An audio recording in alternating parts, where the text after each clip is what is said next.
Good afternoon. It's Monday afternoon. Sun's shining, lovely day. I've spent the morning doing my paperwork, getting rid of oil, all of that carry on. There's one or two little bits and pieces that I've been doing.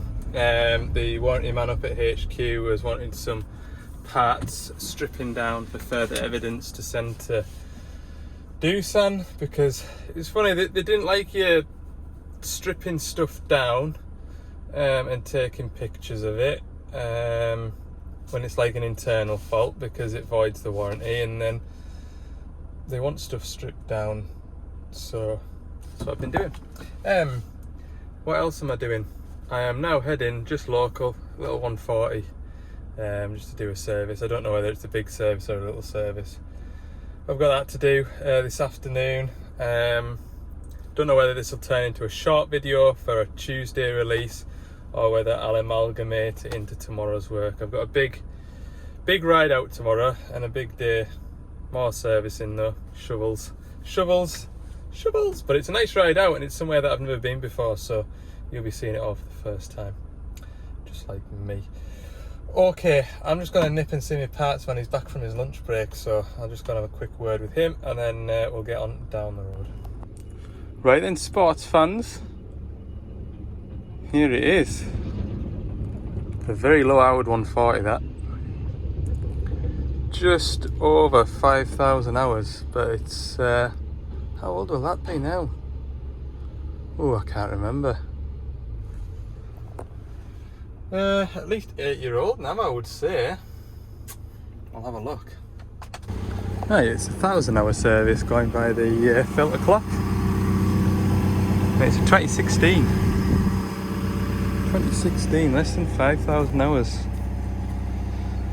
So how old's that? Yeah, I was right, 8-year-old. Get these final drives in the position. You didn't see me do this, but watch. Ta-da! I did not just do that.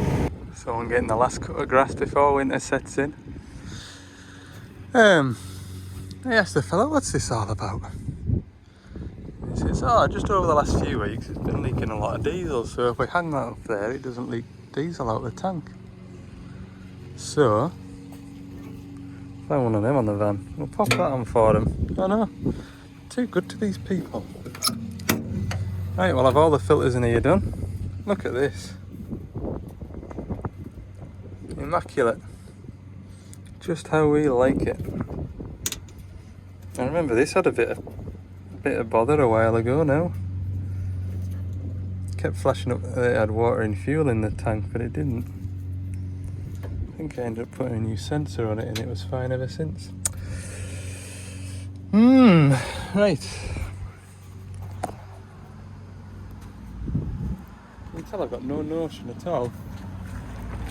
We'll get it done. Beautiful day, why not? I think what I'll do is I'll make this into a video, but instead of just watching my service, I'll answer a few questions that I've seen. So one of the questions was off a fella asking me what happens when we get the oil samples back from the sampling company.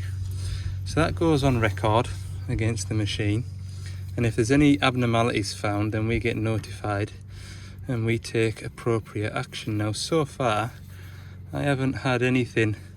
I had one high track that had a lot of moisture content in the final drive oils, but that machine had been working in a bit of a peat bog, and it was almost expected really, and the course of action for that was to change the oil, which obviously I'd already done. So that's about the only real feedback I've had from any samples.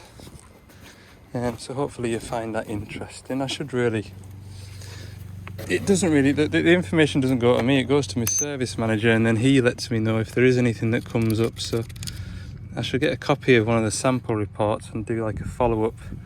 Remember that machine is service, this is what the oil samples came back like, type of a clip in my video. So I'll remember to try and do that for you, because I do have access to the samples reports if I want to go and find them. But I just think no news is good news. There we go, look, nice new end.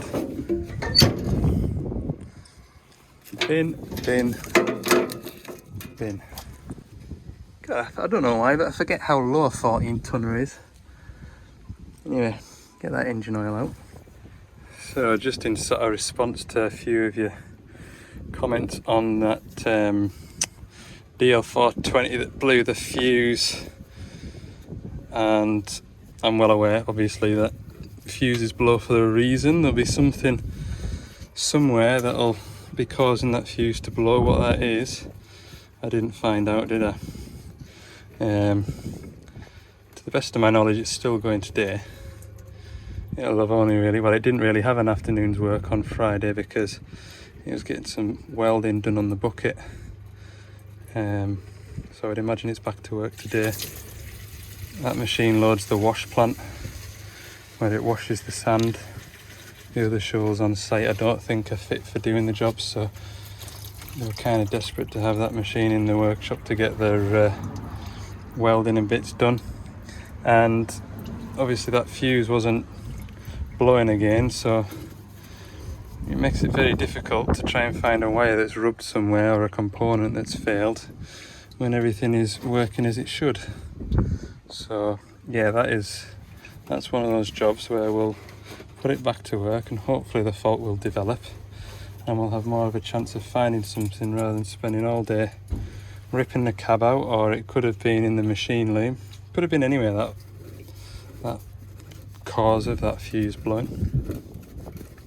And we'll do the same as what we did with that other 420 where we disconnect it from the front half of the machine and then disconnect it from the cab and just sort of methodically work our way through it rather than randomly opening up wiring looms and trying to discover where the problem is.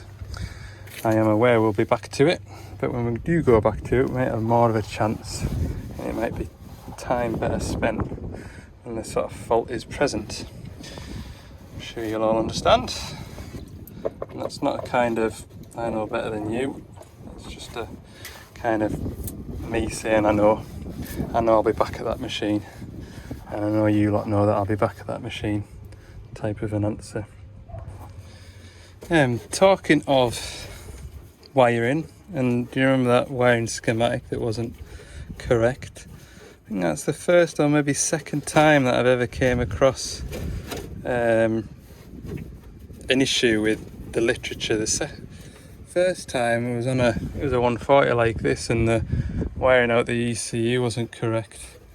And one of you had asked if there's any process to reporting it. So yeah, and the first occasion when that happened, somebody from Doosan was watching my video, and so they kind of asked me off screen what version workshop manual I had. Was it the latest version? It turned out thankfully that it was the latest version and there were changes made to it, I think. With regards to that 420-3 manual, or the schematic anyway, all I did was tell my boss, and whether the message then gets to Doosan from there or Devlon, I'm not sure. As service engineers, we're not supposed to have direct access to speak to Devlon. Everything has to go through the service manager. So if we're stuck with a problem on a machine, we're out of ideas, obviously I tell my boss, and he can create a problem or what do you call it, like a report that you send to Devlon via the computer internet, and they get back to you with different troubleshooting steps to try, and then you go back and do that. And there's no kind of like hotline for if you're stuck. You can't just pick up the phone and ask somebody. Once upon a time that was the case, but I think what will have happened was that folk were using and abusing that service. So you might get folk like me heading out to a machine that they don't know what the problem is, or they've never come across it before, and they'll phone before getting there, Whereas whenever I use that service, I used it as a kind of, right, I've run out of talent, I've asked everybody else that I know and they don't know, so now I'm going to speak to Doosan about it. Whereas, like I say, I think some people used and abused that service and it became more than anybody could kind of handle, so that's why it's all moved to online, which, yeah, it's alright. It's not instant though, you know. If I was stuck with this machine here, I had a problem with it, I couldn't just send a report to my boss that he would copy and paste into a report for Doosan and they'd get back to you within 10 minutes. My boss, he could speak to somebody that represents Doosan on the service side, he could pick up the phone to them, but we're not strictly meant to. Another question frequently asked, how many mechanics has Gordon's got? Well, there is, I think, 9 or 10 of us in total on the road. So there's 2 away up north, there is 2 in the central belt, so that's covering basically Glasgow and Edinburgh, surrounding areas, and then there's 4 at Castle Douglas on the road, and then there's me. So what does that make? 9 of us on the road full time. There is 1, 2, 3, 4 I think based full time in the workshop at Castle Douglas, and they will predominantly be doing PDI work or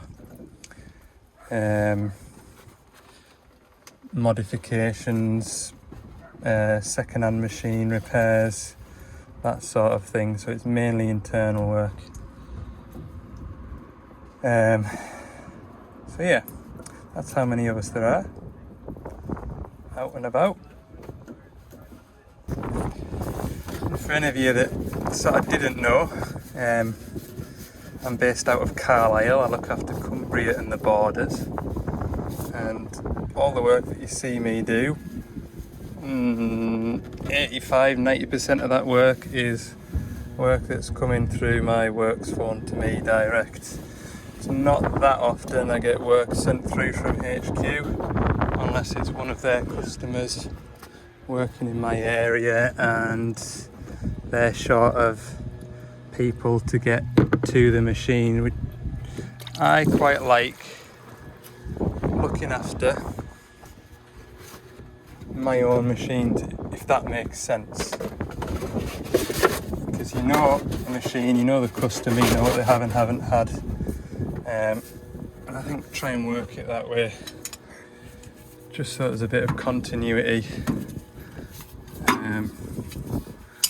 and that works really well for me. Like, I've known this machine, this customer actually got this machine from where I used to work. So this machine wasn't bought from Gordon's, but so yeah, I've known this machine since day one.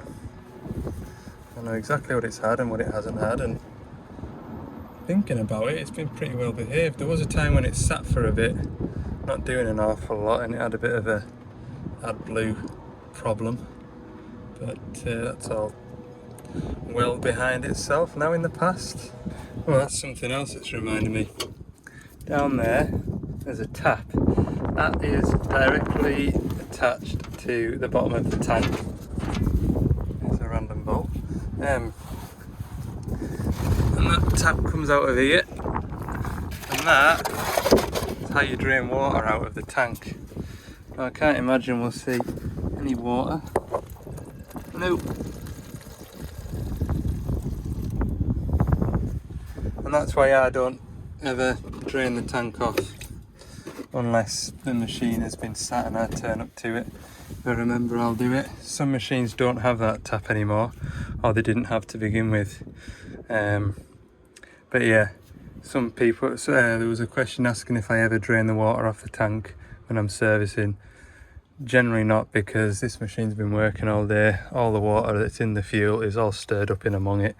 It's best to do first thing in the morning, or ideally first thing on a Monday morning when it's been sat the whole weekend. But yeah, that's where it is there if anybody's got one. You won't find it on a Dash 7 though. Right, I know this is really sad, but I really like doing 140 services with the Perkins engines because that box fits in there, that box fits in there, that box does fit in there, I think, in there, and that one fits in there. So perfect. Proper little recycling dream there, look. Anyway, engine breather filter. Yeah, somebody had said about my footwear. Yes, a lot of sites don't allow this style of steel toe cap boot to be worn, and you need lace ups, hence why I've got a set of lace ups on the van, which double as a spare pair of boots when these are a bit damp. I've got some wellies somewhere, in fact I don't, I think they're in the house. They're not even steel toe caps, so I shouldn't even be wearing them. They shouldn't even be in the van, that's why they're not in the van. And yes, I have broken my foot before. I dropped a ram off a 10-ton cat across my foot. I had my steel toe caps on, but the ram fell across here and broke 4 out of 5 toes, or bones that go to the toes. That was a good day in the office. One more question that I was asked and I never replied to because life's busy. Someone was asking how close is that railway line to the back of our yard at Rickaby's. It's like literally just the other side of the fence. Like, I'd be stood closer to it, but if I was stood at that fence, it'd be the other side of the wall. And I was actually just looking at if I can put the clip in, I'll put the clip in, but it popped up in my memories today that this time last year, this time 3 years ago, sorry, the Flying Scotsman was literally, when I'm working on that Bobcat at the minute, it was literally there, the Flying Scotsman, and it was sat there for about an hour and 40 minutes. I've got a video on my phone of it starting to move away. If I can find it, I'll put the clip in somewhere. That's probably the coolest thing I've seen. Everything else is just little 2-carriage trains that run away out west. The East Coast main line's the other side of, there's some allotments, so there's Rickaby's yard, railway track, allotments, and then the West Coast main railway line. True story. Anyway, I feel like I've scraped the barrel of questions that I haven't responded to in the comments, but I hope you've enjoyed that brief little kind of service video slash answering questions. I've just got engine oil to put back in this digger and I'll be out of here. There we go. I had to move the van with a wagon load of stone turned up. I was literally about to put engine oil into the digger, so I moved the van. I'll just sit in the van till the wagon's gone. And then the wagon got stuck trying to get up out of this gateway. I thought, God, I'm gonna have to cowp a load of engine oil into this thing and use the digger to push the wagon out, but the wagon got free. Will I get out of here in one piece? That is the next question. I stayed on this bit of ramp where I was just because it looked a bit greasy in here, but having walked around a bit, it's not too bad. So I think I'm going to chance my arm and turn around so I'm pointing the right way when I come out of here. Whoa, we're out. I did actually think I was going to be stuck then. Okay, I've got another job to go to. Bit of bonus content for you. I'm going to an oil leak on the bypass. Okay, this is the problem fitting. It's had a whack. It's not square, but I don't think it's leaking. There was no O-ring on here. Someone's been in at it before me once upon a time. Closest thing to a fitting I've got is that. I've just got the right fittings here and here, but not there. I did see another one.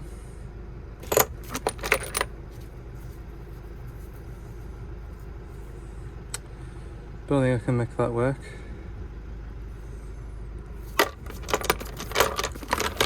So I think what I'm going to do is chance my arm, stick an O-ring on here, This is one of our machines that we've lent to somebody. This fella's normal machine is gone up to a workshop to get some accident damage sorted out, so we lent him this. An ex-forestry machine. Yeah, let's have a look in here.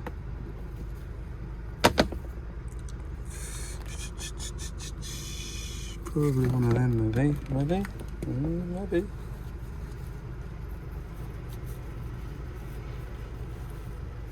I think that'll do. Right, that O-ring's cued it. It's going to go back over. Dump truck's running now, look. That's why the van's moved. I'm going to put a bit of this on a pipe that's rubbing. I'll show you when I get there. You can see it's had forestry guarding on, but it's this fitting here that's bent. You can see. Anyway, it's all had a whack, and that quarter pipe there is rubbing on this big pipe here, so I'm just going to put this on here, then we don't have a big blowout. He's only having it for a couple of days, like, so I'll just put that on there for the time being. Just the job. Dumpy the dumper. Should see these things racing along the blooming haul road. Look at the state they're in. Mud flying everywhere. Move them up quickly, them things, can't they? Anyway, 5 o'clock. I am gonna nip back to the yard because I need to load up for tomorrow. I do. There we go. That's the West Coast main line. This is a little track that goes out West Cumbria, and it is literally there. Anyway, just gonna pick up some empty drums for tomorrow. And that's my day put in. So I'll round the video up at that. Thanks very much for watching. Hope you've enjoyed it. Just a little video. Tuesdays are generally quite short. Seems to be like a bit of a mix, doesn't it, between long and short, which should suit everybody. See you in the next one. You think I was going home? Well, I did. Bust another hose. Right, it's bust something. Anyway, there's oil pouring out from somewhere apparently. It's gone right up the side of the cab. Looks like it's that one there. Pickage pipe. There. Turn my light on. O-ring split. Like I said, I've said it before, said it again. BSP should be the standard on every single machine. Anyway, put this O-ring in it and that should be, that oil leak stopped. There we go.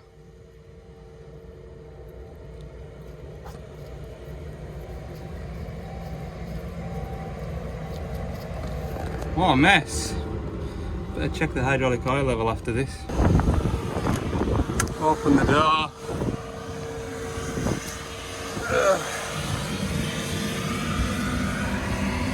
A little bit low. Damn it. Can't really see, can you? Because it's getting dark, look. Yeah, what have I put in there? About 10 litres. I just counted the rest of the drum that I had. I thought, I got so far and I thought that's probably on the level now. And then, I might as well just chuck the rest of it in. What a mess it's made. Hellfire. Good shower of rain tonight and you'll never know. Never know.